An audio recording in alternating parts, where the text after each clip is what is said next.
முள்ளிவாய்க்கால் தமிழினம் மறக்க முடியாத ஒரு சொல். வரலாற்று பக்கங்களில் கரை படிந்த கருப்பு கரை.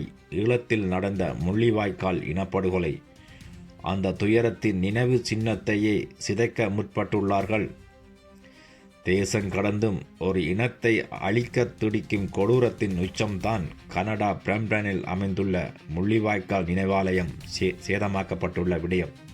கடந்த 27ஆம் தேதி அதிகாலையில் முகமூடி அணிந்த 2 மர்ம நபர்களால் கனடாவில் அமைக்கப்பட்டுள்ள முள்ளிவாய்க்கால் நினைவாலயம் சேதப்படுத்தப்பட்டதாக தெரிய வருகின்றது.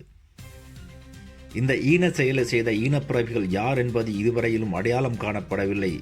ஆனாலும் அங்கு பொருத்தப்பட்ட பாதுகாப்பு கமராக்களின் உதவியோடு 2 மர்ம நபர்களையும் விரைவில் அடையாளம் காணப்பட்டு கைது செய்யும் நடவடிக்கையை கனடா பிரம்டன் காவல்துறையினர் மேற்கொண்டு வருவதாக செய்திகள் தெரிவிக்கின்றன. இந்த செயலை செய்த நபர்கள் தாங்களாகவே செயற்பட்டார்களா அல்லது யாராவது தூண்டி விட்டார்களா?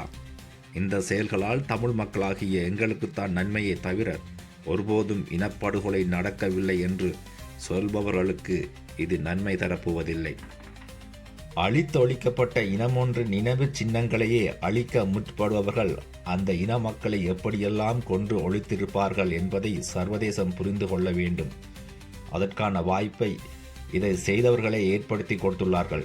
பூனை கண்ணை மூடி பால் குடிக்கும் போது யாருக்கும் தெரியாது என்று நினைப்பதுன்றாம். அதுபோலவே இந்த 2 மர்ம நபர்களும் முகத்தை மறைத்து விட்டால் தங்களை அடையாளம் காண முடியாது என்று நினைத்துள்ளார்கள். தற்போது இருக்கின்ற தொழில்நுட்பம் இவர்களுக்கு தெரியாதா? அவ்வளவுக்கு முட்டாள்களா இருக்கின்றார்கள். இவர்கள் தமிழர்களுக்கு எதிராக அந்த நினைவு தூபியை சேதப்படுத்தியதாக நினைக்கின்றார்கள். ஆனால் அவர்கள் ஒன்றை புரிந்து கொள்ளவில்லை. அந்த நினைவு தூவி எந்த நாட்டில் அமைக்கப்பட்டு இருக்கின்றது என்று. தாங்கள் எப்படியான சூழலில் அந்த நாட்டில் வாழ்கின்றோம் என்பது கூட தெரியாமல் இந்த செயலை செய்திருக்கின்றார்கள். இந்த நினைவு தூவி யாழ் பல்கலைக்கழகத்தில் அமைந்துள்ளது என்று நினைத்தார்களோ தெரியவில்லை. இவர்கள் முழுக்க கனடா அரசாங்கத்திற்கும் அந்த நாட்டு சட்டத்திற்கும் எதிராகவே செயற்பட்டு இருக்கின்றார்கள். இவர்கள் கைது செய்யப்படும் பட்சத்தில் நிச்சயம் அதற்கான பலாபலன்களை அனுபவிப்பார்கள் என்பது உண்மை. இதனால் தமிழர்களுக்கு எந்த பாதிப்பும் இல்லை. இதை யார் செய்திருப்பார்கள் என்று நாங்கள் ஒரு தரப்பைத்தான் எல்லோரும் முதலில் சந்தேகப்படுவோம்.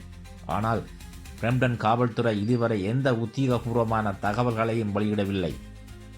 இந்த ஈன செயலை எங்களுடைய சுயநிர்ணய உரிமைக்கு எதிராக இனவாதிகளுடன் சேர்ந்து செயற்படும் தமிழர்கள் கூட செய்திருக்க வாய்ப்பு இருக்கின்றது. எதுவாக இருந்தாலும் அந்த 2 மர்ம ஆசாமிகளும் கைது செய்யப்பட்ட பின்பே உண்மை வெளிச்சத்திற்கு வரும்.